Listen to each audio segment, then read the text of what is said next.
Hei, aku Sage. Tapi kalian bisa panggil aku penyihir. Toh begitulah semua penduduk kota memanggilku. Orang tuaku mengelola rumah duka bernama Mawar Hitam. Dan beberapa orang yang percaya tahayul menganggap ini pertanda buruk. Beberapa ini maksudku keseluruhan kota. Semua tentang kami itu seram dan aneh. Mau lihat rumah kami? Tempat ini memiliki kesan rumah monster dan terlihat seperti benteng di tengah-tengah lingkungan rumah boneka. Aku sudah berusaha berteman dengan anak-anak lainnya, tapi tak pernah berhasil. Jangan makan cookies itu beracun. Terlepas dari itu, ibu dan ayah menganggap pekerjaan mereka berarti dan berusaha keras untuk itu.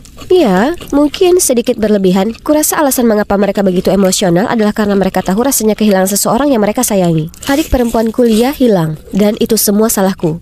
Kami telah mencarinya kemana saja selama 5 tahun, tapi masih belum ada berita. Itu saat yang berat untuk keluargaku, tapi bukannya menunjukkan dukungan.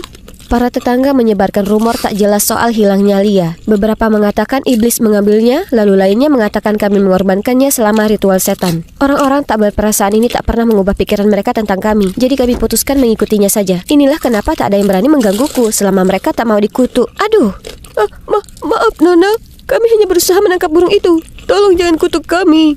Yesus, makhluk kecil yang malang itu. Kalau kau sakiti makhluk tak bersalah lagi, akan kuubah kau jadi seperti itu dan lihat apa kau suka dilemparkan batu padamu. Wajah mereka segera menjadi pucat pasi saat mereka menjerit dan melesat pergi. Dengan hati-hati aku mengambil burung itu keluar dari semak, lalu membawanya ke rumah hutanku. Ini tempat persembunyian rahasiaku jauh di dalam hutan. Aku punya tanaman herbal sendiri di sini untuk sembuhkan binatang terluka. Ini bukan burung liar, ini bahkan memiliki nama.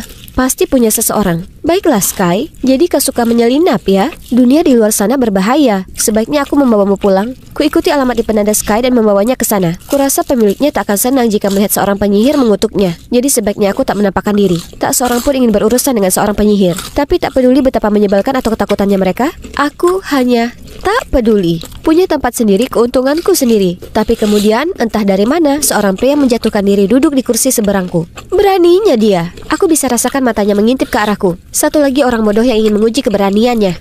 Hey, Sage, kan?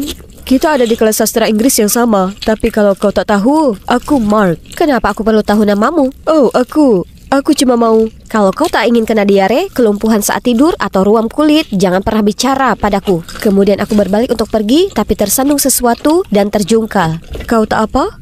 Ini gila. Siapa memintanya melakukan itu?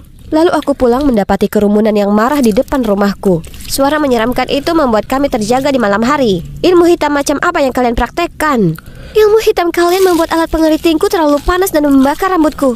Pasti ada pengaruh setan yang bermain-main di sini. Ternyata hal-hal aneh terjadi pada setiap rumah di lingkungan. Jadi orang-orang yang percaya tahyul ini menyalahkan semuanya pada keluargaku dan bahkan ingin mengusir kami. Kami tak bisa pindah, kami harus menunggu di sini. Untuk Lia. Dia bersama iblis sekarang, dia jelas tak akan kembali. Jadi pergilah. Jangan pernah membicarakan saudaraku seperti itu lagi. Pergilah dari sini.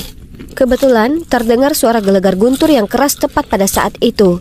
Ketakutan, mereka mulai menunjuki dan menyebutku penyihir. Ayo pulang semuanya, demi keamanan kalian sendiri. Akan kuambil alih dari sini. Pria ini Tuan Thompson, si wali kota. Dia datang dengan tawaran membantu keluarga kami pindah dengan damai. Percayalah padaku, ini demi kebaikan semua orang. Jika dan ketika putrimu kembali, kalian akan diberitahu langsung. Setelah dia pergi, orang tuaku sepertinya sungguh memikirkan soal pindah. Apa yang sudah merasuki mereka? Kami tak melakukan kesalahan apapun. Kenapa kami harus pergi? Aku tak akan pergi kemanapun. Orang tuaku mungkin lemah, tapi aku tidak. Aku akan menunggu adikku di sini. Dia berjanji akan membantuku merawat makhluk-makhluk malang itu. Dia akan kembali. Hacu! Apa itu? Itu terdengar seperti suara bersin laki-laki. Siapa di sana? Tunjukkan dirimu. Kau idiot. Keluar sendiri. Kalian berdua, sekarang. Mereka berdua terlihat tak asing. Benar, mereka Meg dan Nick. Dua sahabat terkenal di sekolahku. Ternyata mereka juga penasaran dengan fenomena aneh yang terjadi di rumah Meg. Mereka ingin lihat apa aku sungguh gunakan sihir untuk menyebabkan semua itu. Kami tak menyangka akan melihatmu menyembuhkan hewan di sini. Kenapa kau biarkan orang-orang mengira kau ini penyihir? Mereka boleh panggil aku penyihir, alien, atau apapun. Aku tak peduli, selama mereka biarkan aku sendiri. Aku benci saat orang-orang menggangguku, yang mana kalian berdua sedang lakukan. Berhenti mengikutiku dan jangan pernah datang ke sini lagi. Tapi mereka tak beranjak. Sebaliknya, Meg memberitahuku soal mawar hitam yang selalu muncul di lokasi. Tentu saja itu mengingatkan penduduk kota akan keluargaku. Nick mengira itu tak masuk akal. Maksudku, jika itu memang kami, kenapa kami membuatnya begitu jelas? Seseorang jelas berusaha menjebak kami. Itu dia. Jika kutemukan orangnya, keluargaku bisa hidup di sini dengan damai lagi. Kita akan selidiki bersama. Kita bisa tangkap orang jahatnya dan jadi pahlawan seperti kelompok detektif. Sepertinya kau terlalu banyak menonton Scooby-Doo. Dan kenapa kalian tak takut padaku? Sebenarnya aku bisa menjadi Daphne yang keren. Dan ayolah, kami baru melihatmu memberi makan kucing. Bahkan jika kau memang penyihir, kau pasti tipe yang baik hati. Hari berikutnya, aku hendak turun ke bawah saat ku dengar suara berceloteh. Ada para penduduk yang marah itu kembali. Aku hendak menakuti mereka pergi, tapi kulihat orang tuaku dengan hangat menyambut. Meg dan Nick, ini pertama kalinya aku punya teman main ke rumah. Jadi orang tuaku bersikap berlebihan. Dengan segera ku tarik yang kusebut teman ini keluar dari rumah. Kurasa menggangguku sudah menjadi hobi kalian ya. Kami tak tahu lagi bagaimana menghubungimu. Oh ya, kami ingin kenalkan kamu ke ahli IT. Dia sudah setuju membantu kita. Kemudian tiba-tiba seorang laki-laki berdiri di belakang semak mawar hitam dan menyapaku. Bukankah itu laki-laki dari perpustakaan itu? Ini Mark, anggota terbaru dari kelompok kita. Senang ketemu lagi denganmu. Kuharap kau ingat namaku kali ini. Jadi, si Mark ini sungguh serius soal ini. Dia sekarang memberitahu Nick dia bisa mendapat data dari semua kamera di lingkungan, yang terdengar seperti bahasa alien bagiku. Lihat, jenius teknologi kita temukan sesuatu. Mark ini hebat, ya kan, Sage? Kurasa seseorang meretas jaringan rumah-rumah ini dan sebabkan peralatan listrik mereka rusak. Dan setiap malam tepat pukul 11, kamera akan terputus. Tak lama, cukup untuk seseorang letakkan mawar hitam di lokasi tanpa diketahui. Bisakah kau lacak alamat IP hacker itu? Ya, dan juga titik koordinat mereka. Itu rumah Clara? Tunggu, Clara? Si ratu drama yang selalu mempermainkan segala sesuatunya tentangku? Apakah dia sebenci itu padaku sampai menargetkan seluruh keluargaku? Kami menemui Clara untuk berbicara secara pribadi, tapi dia datar menyangkal semuanya. Apa yang salah dengan kalian? Apa kalian dihipnotis untuk menjadi budaknya? Berkediplah 2 kali jika butuh bantuan. Kami punya buktinya. Kau tak bisa lolos dari hal ini. Apa kau mengancamku? Ini ilegal. Aku akan memberitahu ayahku soal ini. Kau pikir kau ini penting hanya karena ayahmu wali kotanya?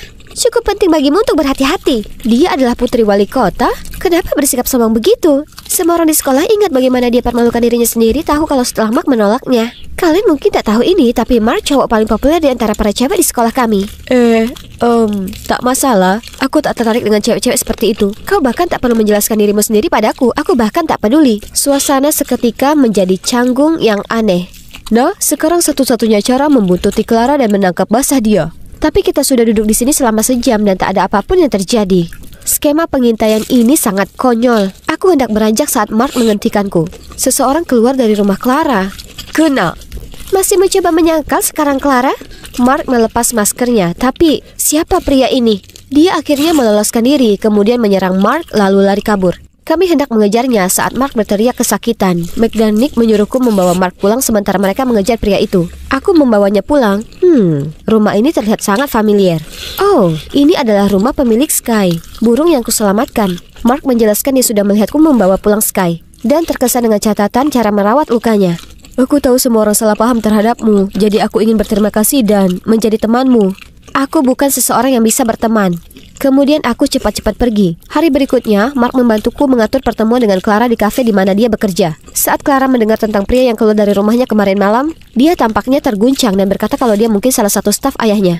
Namun, saat Meg meminta bantuan, Clara menolak. Kami menemui jalan buntu lagi, tapi Mark bilang dia sudah punya solusinya. Sebelum dia bisa memberitahu kami, pemilik kafe muncul dan memberitahuku kalau hal seram itu terjadi dan memintaku pergi. Patung suci simbol kota telah dirusak dan mereka temukan mawar hitam lagi di lokasi. Meg dan Nick segera menyela untuk membelaku, tapi dia tak dengar. Dia juga melarang Mark nongkrong denganku, jika tidak dia akan memecatnya. Pergilah sekarang. Lihat, aku tak pandai berteman, aku hanya membawa masalah bagi mereka. Aku berlari menjauh agar tak ada yang bisa melihatku menangis. Tapi, tiba-tiba, tangan seseorang mencengkramku. Lalu menarikku ke bus begitu sampai di perhentian. Mark? Apa yang kau lakukan? Dia akan memecatmu. Aku keluar. Bos macam itu tak bisa memecatku. Ini semua salahku. Tak masalah, aku punya banyak pekerjaan. Pelayan, dog walker, bahkan mengasuh anak. Asal jadi uang. Untuk apa uang itu? Bus ini akan membawa ke jawabannya. Kami turun di perhentian terakhir, sebuah panti asuhan. Jadi, Mark mendonasikan uang yang dia hasilkan ke para yatim piatu. Berjanjilah kau akan tunjukkan pada mereka sisi baikmu yang asli. Awalnya aku tak yakin aku bisa. Tapi perlahan aku mulai terbuka pada anak-anak manis ini. Tiba-tiba, kulihat sosok tak asing sedang mengawasi anak-anak yang sedang bermain dari kejauhan. Apa itu? Lia? Adikku! Ternyata 5 tahun lalu ada anak hilang ditemukan tersesat di dekat perhentian bus. Dia sangat ketakutan sampai tak ingat apapun tentang keluarganya. Dia cuma katakan beberapa patah kata seperti pemakaman atau orang mati. Jadi para biarawati mengira orang tuanya sudah meninggal dan membawanya masuk. Selama di sini dia tak bisa berbaur dengan anak-anak lainnya. Melihat bagaimana Lia menolak orang lain, kulihat diriku sendiri di dirinya. Tak seharusnya dia jalani hidupnya dengan cara yang sama sepertiku. Aku lalu menelpon orang tuaku dan mereka langsung datang menjemput kami. Astaga, pastinya itu adalah reuni penuh air mata abad ini. Terima kasih banyak. Kami menemukan Lia berkat kamu. Lega bisa membantu. Tapi bukan hanya itu, aku punya hal lain untuk kutunjukkan padamu.